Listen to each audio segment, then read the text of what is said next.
Estimated time of departure जो कि ETD करके दिया हुआ है, वो आप साइड में लेफ्ट मोस्ट कॉर्नर में देख सकते हो। अभी हम लोग आ गए हैं कोलकाता एयरपोर्ट में। इसे नेताजी सुभाष चंद्र बोस इंटरनेशनल एयरपोर्ट भी कहा जाता है। और इस एयरपोर्ट में आपको 2 रनवेज देखने को मिलेगा, एक है 01 और 19er। इसका मतलब क्या होता है, ये बेसिकली ओरिएंटेशन होती है एक, जैसे कि 01 मतलब 010 डिग्री पे, 10 डिग्री पे ये फ्लाइट उड़ेगी। जो रनवे का हेडिंग होगा वो 10 डिग्री होगा। और उसका ऑपोजिट कौन सा होता है, अगर ऑपोजिट रनवे न्यूज़ है तो आपका होगा 190। उसका मतलब क्या होता है कि अगर आप 010 में टेक ऑफ कर रहे हो, अगर ऑपोजिट साइड हो गई, कई विंड्स वगैरह कुछ वगैरह की वजह से अगर रनवे चेंज हो गई, तो आपका 190 जो 190 डिग्री वैसा हो जाएगा। तो और दोनों साइड से टेक ऑफ लैंडिंग होता है। जैसे कि विंड्स है उसके हिसाब से टेक ऑफ और लैंडिंग का जो शेड्यूल है, कौन से रनवे पे आप टेक ऑफ करोगे, कौन से रनवे पे आप लैंडिंग करोगे, वो डिसाइड होता है। तो ये बस इतनी सी बात है। एंड इसको इस्टेब्लिश किया गया था 1923 में, तो तकरीबन 99 ईयर्स इसके हो गए हैं। एंड कोलकाता सिटी के one of the most important place है ये। तकरीबन सिटी सेंटर से ये आपको 15 किलोमीटर्स के आसपास पड़ेगा। एंड यहाँ पे जो चेक इन वगैरह सब कुछ डिटेल्स है वो भी मैं आपको दिखाऊंगा अभी धीरे धीरे। यहाँ पे कुछ सेल्फ चेक इन काउंटर्स आप सामने देख पा रहे हो, लोग यहाँ पे खुद से चेक इन करवा रहे हैं। हमारे पास कोई चेक इन बैगेज है नहीं, तो हम डायरेक्टली जाएंगे और हमें चेक इन करने की ज़रूरत नहीं है क्योंकि हमारा कैबिन बैगेज है। और ये है एयरपोर्ट का सामने का कुछ नज़ारा। ये है इंडिगो का काउंटर C, सामने आप देख सकते हो, वहाँ पे होती है सिक्योरिटी चेक सीधा। एंड ये वाला है काउंटर B, तो ये भी है कुछ मशीन्स। नमस्ते, सत श्री अकाल सबको। मैं हूं अभी कोलकाता एयरपोर्ट में, और जैसे मैंने आपको बोर्डिंग की चीज़ें दिखाया, तो यहाँ पे क्या होता है कि जब आप एंट्री करते हो तो CISF पर्सनल वाले गेट पे रहते हैं, तो आपको अपना ID और जो बोर्डिंग पास होता है वो दिखाना पड़ता है उनको। वो बस एक बार आपकी तरफ देखते हैं कि आपका ही फेस है कि नहीं उस ID कार्ड में, और फिर आपको एंट्री दी जाती है। सेकेंड मोस्ट इंपॉर्टेंट थिंग कि एंट्री लेने के बाद क्या करना पड़ता है। तो इनिशियली अभी कोविड के टाइम से शुरू हुआ था कि आपको अपना वेब चेक इन खुद करना होता है। वेब चेक इन मतलब आपने टिकट बुक कर लिया लेकिन आपकी सीट कंफर्मेशन नहीं हुई, तो वेब चेक इन आपको सीट कंफर्मेशन करवाने की हेल्प करता है। जैसे कि इंडिगो और स्पाइस जेट में क्या होता है कि अगर आप पे करके विंडो सीट लेना चाहते हो तो आप वेब चेक इन के माध्यम से वो कर सकते हो। अगर आप कोई भी रैंडम अलॉटेड सीट से कंफर्टेबल हो तो आपको कोई पेमेंट करनी नहीं पड़ती, तो कोई भी रैंडम सीट जो रहेगा वो आपको दिया जाएगा। वो विंडो भी हो सकता है, आइल सीट भी हो सकती है, मिडिल सीट भी हो सकता है। एंड आपसे पैसा नहीं लिया जाएगा, बस आपका चेक इन कंप्लीट होगा। तो एयरपोर्ट में आने के बाद वो मैंडेटरी होता है क्योंकि अभी यहाँ से चेक इन की फैसिलिटीज़ नहीं होती है। तो keep this thing in mind जब भी आप आ रहे हो कि वेब चेक इन पहले करना है। और इसका भी आपको एक वीडियो चाहिए तो मैं एक वीडियो डिटेल बना दूंगा कि कैसे वेब चेक इन करते हैं। सेकंड मोस्ट इंपॉर्टेंट पॉइंट कि यहाँ पे आने के बाद काउंटर में अपना जो लगेज होता है वो कैसे जमा करते हो, उसके लिए आपको काउंटर में जाना पड़ेगा। ऐसे जैसे मैंने आपको C, B, A दिखाया, इंडिगो के भरे हैं काउंटर, स्पाइस जेट के अलग एयरलाइंस के आपको ढूंढने पड़ेंगे थोड़े बहुत, लेकिन मिल जाते हैं सभी। तो वहाँ जाके आपको अपना बैगेज सबमिट करना होगा। जो कैबिन बैगेज का वेट है वो 15 kg से ज़्यादा नहीं होनी चाहिए, और जो चेक इन बैगेज है वो 7 kg से ज़्यादा नहीं होनी चाहिए। तो हालांकि 1 या फिर ½ kg ज़्यादा होता है तो ये लोग एडजस्ट कर देते हैं, उसके लिए कुछ एक्स्ट्रा चार्ज नहीं लगता। लेकिन अगर 4-5 kg ज़्यादा हो जाए तो आपको एक्स्ट्रा पेमेंट करना पड़ सकता है। तो ध्यान से अपना लगेज जो है वो सामान पैक करना। एंड अगर कुछ ज़्यादा हो रहा है तो जो भी क्लोथ्स है ना वो अपने ऊपर चढ़ा लो, 2 जैकेट पहन लो, कुछ भी कर लो, लेकिन उसका जो वेट है बैग का वो 15 kg से ज़्यादा मत रखो क्योंकि प्रॉब्लम हो सकता है, नहीं तो फिर आपको बैग खुलवाया जाएगा, ये सब होगा। तो पहले से ये सब बातें ध्यान में रखिएगा। एंड एयरपोर्ट में 2 घंटा पहले आने की कोशिश कीजिएगा क्योंकि बोर्डिंग स्टार्ट हो जाती है 1 घंटे पहले से ही। और यही सब चीज़ है। नेक्स्ट आपकी होगी सिक्योरिटी चेकिंग, जहाँ पे आपको बेल्ट, वॉलेट वगैरह खोल के सब सिक्योरिटी स्कैनिंग वगैरह होगा आपका। एंड फिर आप जा सकते हो अपने एयरपोर्ट की उस एरिया पे जहाँ से आपको फ़्लाइट नेक्स्ट बोर्ड करनी होगी। होता है अगर फ्लाइट टाइम की कोई चेंजेस या फिर डिलेड है फ्लाइट, तो वो आपको वो जो मैंने अभी बोर्ड दिखाया उसमें ही अपडेट होता रहता है। तो बोर्ड इज़ मैंडेटरी, आपको वो बोर्ड चेक करना ही पड़ेगा हर 2 मिनट में बोर्ड चेक करना, क्योंकि वो बहुत इंपॉर्टेंट है। और अगर कोई भी अपडेट फ्लाइट के रिगार्डिंग है तो उसी बोर्ड में आएगी। जैसे कि आप देख सकते हो स्पाइस जेट की जो मुंबई की फ़्लाइट है वो डिलेड हो चुकी है। तो यहाँ पर अगर आपका स्केड्यूल दिखा रहा है तो आपके जिस टाइम से फ़्लाइट का एक्चुअल डिपार्चर है वही होगा। अगर आपका डिलेड दिखा रहा है तो आपकी फ़्लाइट डिलेड हो गई है। एंड बोर्डिंग मतलब बोर्डिंग चल रहा है। अगर बोर्डिंग क्लोज, जैसे कि आप विस्तारा के दिल्ली वाली फ़्लाइट में देख पा रहे हो, उसका मतलब यही है कि आपका बोर्डिंग क्लोज हो गई है और अभी आपको एंट्री नहीं दी जाएगी। तो ऑल दिस टर्म्स जैसे कि फ्लैश होते रहते हैं, कई एयरपोर्ट्स में आपको इसका अनाउंसमेंट भी मिल सकता है, लेकिन साइलेंट एयरपोर्ट में ये सब अनाउंसमेंट्स नहीं होती है। तो कृपया अपना ध्यान रखना जब भी आओ। इस बोर्ड्स पे अपने जो फ़्लाइट नंबर्स है वगैरह वगैरह है वो सब चेक करते रहना। एस्टिमेटेड टाइम ऑफ डिपार्चर जो कि ETD करके दिया हुआ है वो आप साइड में लेफ्ट मोस्ट कॉर्नर में देख सकते हो। एंड फ्लाइट नंबर्स, कौन सी एयरलाइंस है, कहाँ तक जा रही है, गेट नंबर कौन सी है, स्टेटस क्या है, पूरे आपको यहाँ पे देखने को मिलेगा। तो next time you are coming अगर कोई हेल्प नहीं मिल रहा है तो ये सब देख के आप खुद ही वेरीफाई कर सकते हो एंड अपने जो फ़्लाइट टिकट्स है और फ्लाइट है उसका स्टेटस देख सकते हो।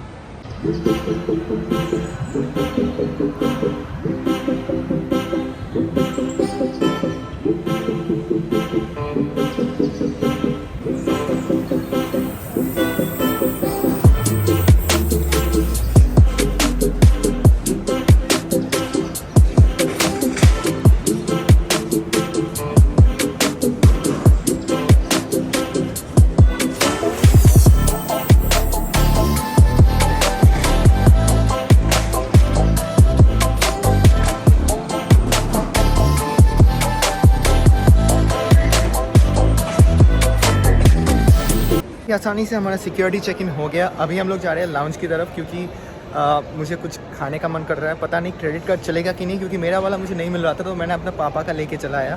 तो I don't know if they will allow me with that, but let's try, let's see if they allow me with that credit card. जैसे ही आप सिक्योरिटी चेक कर लेते हो तो आपको सीधा के लेफ्ट में जाना पड़ेगा और लेफ्ट में जाते ही आपको 2 सीढ़ियाँ दिखेंगी, एस्केलेटर, तो उससे आपको ऊपर जाना पड़ेगा। और यहाँ पे आपको शॉपिंग मॉल्स वगैरह बहुत कुछ दिख जाएगा, लेकिन प्राइसेस बहुत हाई रहती है। तो अगर आप शॉपिंग करना चाहो, सोवेनियर्स खरीदना चाहो तो आप यहाँ से भी ले सकते हो। एंड सामने आपको गेट नंबर 24 भी दिख रहा होगा।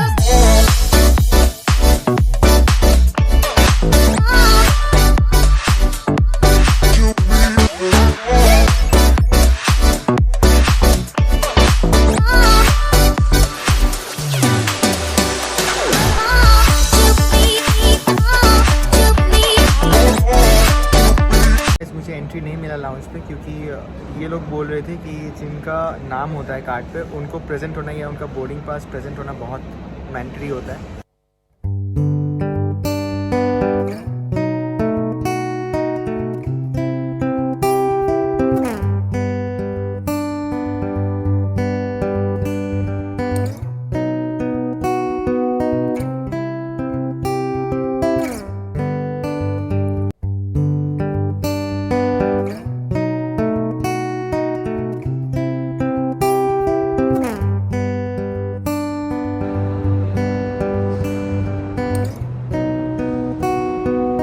गेट नंबर 103 के पास, उधर जाके कुछ आपको अपडेट दे पाएंगे क्योंकि फ़्लाइट का स्टेटस अभी भी डिलेड दिखा रहा है। उधर जाके पर्सनली पूछना पड़ेगा, देखना पड़ेगा कि क्या सीन है। कुछ प्रॉब्लम्स होती हैं ऐसे कभी कभार, तो उसके लिए आपको पर्सनली बोर्डिंग गेट पे जाके पूछना पड़ेगा क्योंकि बोर्ड में कुछ अपडेट ही नहीं हो रहा है बहुत देर से। तो मैं अभी जा रहा हूँ गेट नंबर 103 और आपको सीधा चल के आना पड़ेगा। और यहाँ पर एक वॉकिंग एस्केलेटर है लेकिन वो शायद काम नहीं कर रहा है, हम लोग देखेंगे। और सीधा मतलब आप जब एंटर करते हो लेफ़्ट लेके आपको सीधा जाना पड़ेगा। उस साइड ही आपके 101 से 109 तक की जो गेट्स है वो सब उधर ही है, 25 भी उधर है। तो अभी चलिए चलते हैं, इस वॉकिंग एस्केलेटर के माध्यम से चलते हैं और देखते हैं। ये अभी काम नहीं कर रहा है, देख सकते हो ये अभी काम नहीं कर रहा, तो हमें चल के ही यहाँ से जाना पड़ेगा। तो 109 नीचे में है तो शायद हमें बस से जाना पड़ेगा अपनी एयरक्राफ्ट तक, क्योंकि अगर एरो ब्रिज होता तो ये ऊपर वाले गेट्स में ही हो जाता, लेकिन क्योंकि ऊपर वाले गेट्स में नहीं, हमें नीचे जाना पड़ेगा। तो शायद बस में जाना पड़ेगा और बस से हमारी बोर्डिंग होगी एयरक्राफ्ट में। और इस एयरपोर्ट में आपको रेस्ट करने की भी जगह मिलेगी।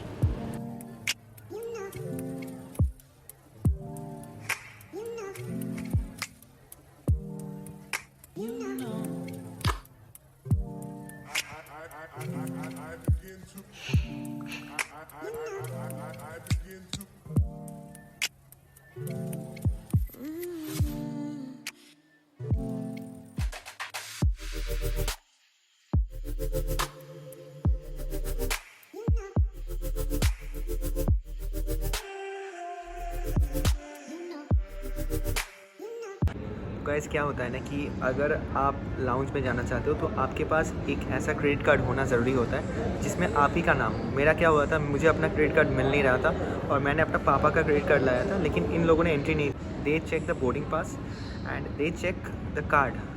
If the card has a name, the boarding pass should be of the same name. मतलब कार्ड में जो नाम है और बोर्डिंग पास में जो नाम है वो सेम होना पड़ेगा, या फिर the passenger should be travelling. अगर सेम नहीं भी है लेकिन उनका भी फ़्लाइट है उसी दिन, बोर्डिंग पास उनके पास भी है, तो उससे भी आप एंटर कर सकते हो, जो मुझे बताया गया। लेकिन मुझे ये जानकारी था कि अगर कंसिडरेशन में, कभी कभार कंसिडरेशन में भी ये लोग अलाउ करते हैं, like they allow, because obviously you are paying for your card bill. अगर आपके पास कोई कार्ड है तो ऑब्वियसली आपकी फैमिली की कार्ड होगी एंड उस पर आप बिल पे कर रहे हो, इसीलिए आपको ये मौका मिलता है कि आप डाइन कर सकते हो लाउंज में जाके। लेकिन ये लोग करते नहीं हैं, like they are very adamant and they don't allow. और रही बात करूँ मैं आपकी बोर्डिंग गेट्स की, तो जो यूजुअली होता है 30, 40 ये सब जो बोर्डिंग गेट्स है ये ऊपर में है, मतलब फर्स्ट फ्लोर में है, तो उसके लिए आपको एरो ब्रिज फैसिलिटी अवेलेबल होती है। लेकिन जो नीचे में जैसे कि 101 से 109 ये नीचे वाले हैं, ग्राउंड फ्लोर में है ये गेट्स, तो इस पे आने के लिए आपको लिफ्ट से आना पड़ेगा। I don't see any other option. तो हो सकता है कि एस्केलेटर्स भी हो, लेकिन मैं जहाँ पे आया वो लिफ्ट से आया। तो लिफ्ट से आपको नीचे आना पड़ेगा ग्राउंड फ्लोर में, और उधर से आपको बस लेके जाएगी आपकी एयरक्राफ्ट तक, जहाँ पे आपकी बोर्डिंग होगी। तो ऐसे नॉर्मली एरो ब्रिज आपको इस सब गेट से नहीं मिलेगा। 101 से 109 गेट्स में आपको एरो ब्रिज नहीं मिलेगा। आपको गेट के सामने वेट करना पड़ेगा। स्पाइस हो, इंडिगो हो, एयर इंडिया हो, जो भी। यूजुअली एयर इंडिया या फिर विस्तारा इन सब गेट से ऑपरेट नहीं करती है, क्योंकि एरो ब्रिज के लिए आपको एक्स्ट्रा पे करना पड़ता है and they are like not economic airlines. तो एयर इंडिया और विस्तारा में आपको ये सब नहीं देखने को मिलेगा। इंडिगो, स्पाइस, एयर एशिया, इन सब एयरलाइंस में आपको ऐसे ट्रैवल करना पड़ सकता है, जैसे बस से आपको एयरक्राफ्ट तक लेके जाया जाए। तो मेरा आज वैसा ही सीन होने वाला है। आपके जो इम्पॉर्टेंट चीज़ें होती है वो कई कबार हम लोग इग्नोर कर देते हैं। तो द इम्पॉर्टेंट थिंग्स जो आपको ध्यान से देखना ही देखना है, अगर आप एयरपोर्ट में आ रहे हो, अगर आपकी फ़्लाइट है, तो ये सब चीज़ें please make a note of it. First है, एयरपोर्ट में आपके जो फ़्लाइट है उसके स्टेटस दिखाने के लिए एक बोर्ड होता है, जिसमें हर एक फ़्लाइट्स की इन्फॉर्मेशन दी जाती है। डिलेड है कि नहीं, क्या उसका एक्सपेक्टेड टाइम ऑफ डिपार्चर है, क्या उसका डेस्टिनेशन है, उसका क्या स्टेटस चल रहा है। वहाँ पे 3-4 स्टेटस होते हैं, जैसे कि सिक्योरिटी होता है, अगर सिक्योरिटी चेक इन उसके लिए हो रहा है तो सिक्योरिटी होता है, या फिर अगर बोर्डिंग चल रही है तो बोर्डिंग आपको ग्रीन पे दिख रहा होगा, अगर बोर्डिंग हो गया है तो बोर्डिंग क्लोज आपको रेड में दिख रहा होगा, या फिर अगर डिलेड है वो भी आपको रेड में दिख रहा होगा। तो ये बोर्ड्स आपको हर एक 5-10 मीटर्स के बाद आपको देखने को मिल जाएगा। इस पर ज़्यादा से ज़्यादा ध्यान देने की कोशिश कीजिएगा, क्योंकि इसमें आपके इन्फॉर्मेशंस होते हैं। कई कबार एयरपोर्ट्स अनाउंसमेंट नहीं करती है, कोलकाता में अनाउंसमेंट नहीं होती है, बेंगलुरु में नहीं होती है, साइलेंट एयरपोर्ट्स है, और भी बहुत सारे ऐसे एयरपोर्ट्स हैं जिसमें अनाउंसमेंट्स नहीं होती है। तो आपको इस बोर्ड्स को ध्यान से देखना पड़ेगा एंड यहाँ पे जो भी अपडेट्स हो रहा है उसके अकॉर्डिंग आपको देखना पड़ेगा, जाना पड़ेगा। अगर आपकी फ़्लाइट का बोर्डिंग हो गया तो वो ग्रीन में दिखाएगा कि बोर्डिंग, तो तब आपको गेट में जाना पड़ेगा, बोर्डिंग करना पड़ेगा। अगर आपकी फ़्लाइट का दिखा रहा है कि सिक्योरिटी हो रहा है, मतलब उसका सिक्योरिटी चेक इन हो रहा है। और अगर आपका फ़्लाइट कैसे दिखा रहा है कि डिलेड है रेड में, तो मतलब है आपका फ़्लाइट डिलेड हो गया। अगर किसी कारणवश आपको दिखा रहा है कि बोर्डिंग क्लोज, उसका मतलब आप बोर्डिंग नहीं कर सकते, बोर्डिंग हो चुकी है। तो ये सब चीज़ों का ध्यान आपको रखना पड़ेगा जब भी आप एयरपोर्ट में आ रहे हो। ये सब बोर्ड्स जो आपके डिस्प्लेड बोर्ड्स होते हैं, हर एक 5-10 मीटर्स के बाद आपको मिल जाता है। इस पर प्लीज़ ध्यान रखिएगा एंड ये बहुत इंपॉर्टेंट होता है, क्योंकि अनाउंसमेंट नहीं मिलती है, कई कबार अनाउंसमेंट नहीं होती है।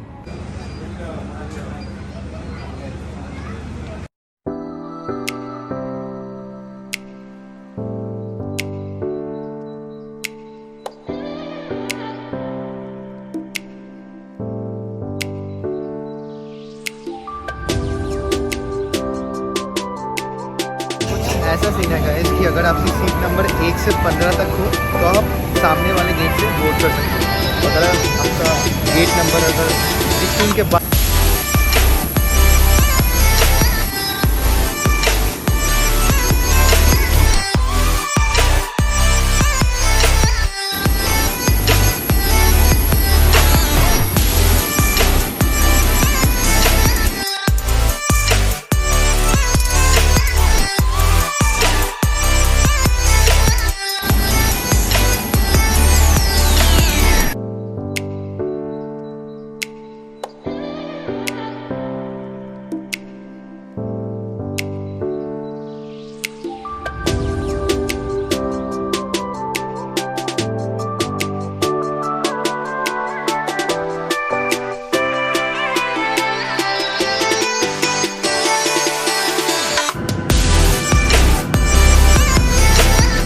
बोर्डिंग कंप्लीट हो चुकी है एंड यहाँ पे जो इस एयरलाइंस का था ये कुछ अलग एयरलाइंस का था, कोरिंडम करके। तो ये स्पाइस की फ़्लाइट नहीं है, बोइंग 737। एंड यहाँ के जो क्रू मेंबर्स हैं वो भी मुझे इंडियंस नहीं लग रहे हैं, वो भी फॉरेनर्स हैं सभी।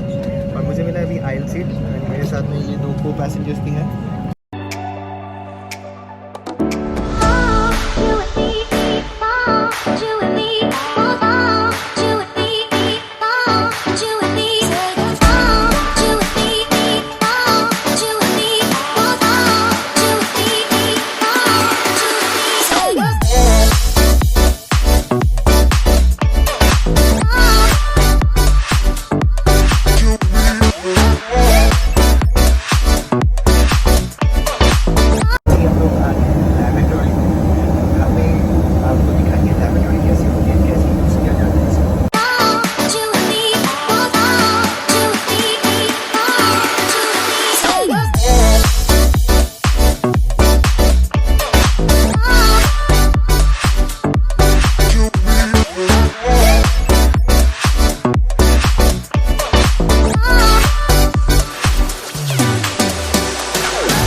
पहुंचा दिया है। तो अभी हम लोग जाएंगे, थोड़ा बैठेंगे, थोड़ा रेस्ट लेंगे एंड थोड़ा सा एक्सप्लोर भी करेंगे मुंबई एयरपोर्ट एंड फिर हम लोग निकलेंगे अपना नेक्स्ट डेस्टिनेशन जो कि है Vande Bharat inaugural run.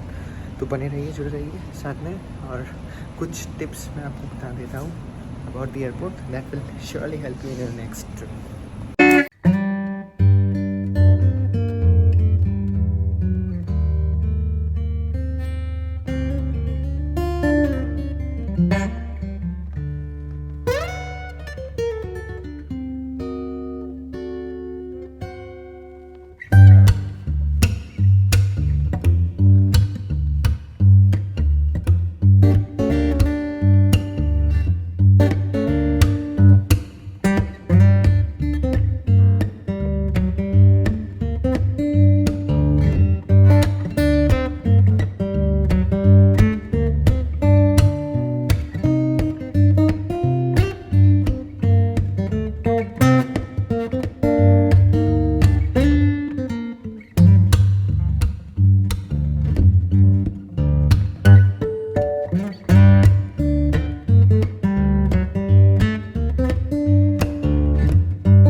Terminal 2 पे यहाँ से आपको देश के हर कोने की फ़्लाइटें मिल जाएगी काफ़ी आसानी से। एंड यहाँ पर है hub, go, IndiGo, spice jet, air India, सभी मेजर जो इंडियन में एयरलाइंस हैं सभी के हब आपको छत्रपति शिवाजी महाराज इंटरनेशनल एयरपोर्ट में मिल जाएगा। इस एयरपोर्ट की और एक नाम है सहार इंटरनेशनल एयरपोर्ट। तो यहाँ पर अगर आप हो तो सहार इंटरनेशनल एयरपोर्ट के नाम से भी इसको जाना जाता है, तो इस बात का भी ध्यान रखना।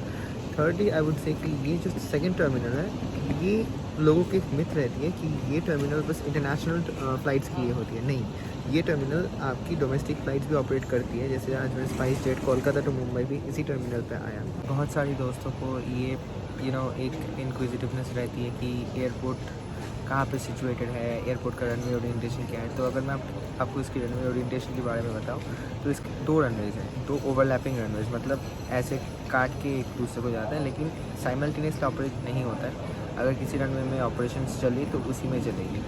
इसका जो रनवे ओरिएंटेशन है वो है 09 और 27 एक रनवे, एंड सेकेंड रनवे है 3214। मतलब एक रनवे का हेडिंग है आपका ईस्ट टू वेस्ट 09927 और एक रनवे का आपका हेडिंग है 320 डिग्री और दूसरे साइड से 140 डिग्री। तो दो यहाँ पे रनवेज़ हैं। अभी जो ऑपरेशनल है मैंने चेक किया वो है 09927 एंड ये कौन सी एरिया में आता है, ये अंधेरी एरिया में आता है। एंड यहाँ से आपको कनेक्टिविटी थोड़ा तो मुश्किल है रेलवेज़ वगैरह का, लेकिन आप अगर चल के 1 किलोमीटर दूर तक जा पाओ। यहाँ से मेट्रो वेल कनेक्टेड है एंड मेट्रो से तो रेलवेज़ मुंबई का आपको पता ही है कितना अच्छे से कनेक्टेड है, तो वैसी कोई प्रॉब्लम होगी नहीं। अगर आप कभी यहाँ पे एयरपोर्ट पे आ रहे हो, आपको ट्रेन स्टेशन जाना है तो Ghatkopar is the best option you will have. बाकी जो खाना वगैरह था वो मैंने घर से लेके आया था एंड यहाँ पे ही खा लिया क्योंकि फ़्लाइट में ऑप्शंस नहीं थे। एंड सेकेंडली जो आज हमारा एयरलाइंस था वो था कोरेंडन एयरलाइंस, टर्किश एयरलाइंस है एंड उसका जो रजिस्ट्रेशन नंबर था वो भी इंडिया का मुझे नहीं लगा। ये चीज़ मुझे पता करनी होगी क्योंकि इंडिया में जब भी कोई फ़्लाइट्स ऑपरेट करती है उसको इंडिया का रजिस्ट्रेशन नंबर चाहिए होता है। वो VT से स्टार्ट होता है, विक्टर टैंगो। उसके बाद कुछ उसका अल्फ़ान्यूमेरिक एक कोड होता है 3 डिजिट का। मोस्टली ये आपको अल्फ़ाबेट से दिखेगा, लेकिन कभी कभार ये आपके अल्फ़ान्यूमेरिक भी होते हैं। तो यहाँ पे जो एयरलाइंस था वो स्पाइस जेट के साथ कोई इसका टाई अप होगा, मुझे उतना आइडिया नहीं है। लेकिन इसके एक जो कैप्टन थे वो फॉरेनर थे एंड दूसरे जो कैप्टन थे वो इंडियन थे एंड इनके इसके जो क्रू थे, क्रू में पाँच क्रू थे, 2 लड़का एंड 3 लड़की। तो बस एक ही पंजाबी था इंडिया से एंड बाकी सारे बाहर के थे। तो ऐसा एक्सपीरियंस मैंने पहले कभी नहीं किया था, इस जर्नी में मेरे को हुआ एंड लग ही नहीं रहा था कि इंडिया का कोई एयरलाइन है। ये लग रहा था कि बाहर का ही कोई एयरलाइन है। बाद में जब मैंने सर्च किया कोरेंडन एयरलाइन तो मुझे पता चला ये टर्किश ओरिजिन के एयरलाइंस है। हमारी जाने का टाइम हो गया, अभी हम निकलने वाले हैं और हम जाने वाले हैं अभी एयरपोर्ट रोड मेट्रो स्टेशन, जहाँ से हमको घाटकोपर की मेट्रो लेनी पड़ेगी और घाटकोपर पहुँचने के बाद हम वहाँ से लेंगे CSMT की रेल लोकल ट्रेन जो कि हमें CSMT स्टेशन तक लेके जाएगी। तो अभी चलते हैं, हमारा सफ़र यहीं तक था इस प्लेन का। तो अगर आपको अच्छा लगा ये वीडियो को तो लाइक और सब्सक्राइब प्लीज़ कर दीजिएगा एंड आपको मिलता है नेक्स्ट वीडियो में, जहाँ पे आपको मैं दिखाऊंगा कि मुंबई में आप कैसे एयरपोर्ट से CSMT स्टेशन तक जा सकते हो, वो भी मिनिमम कॉस्ट में।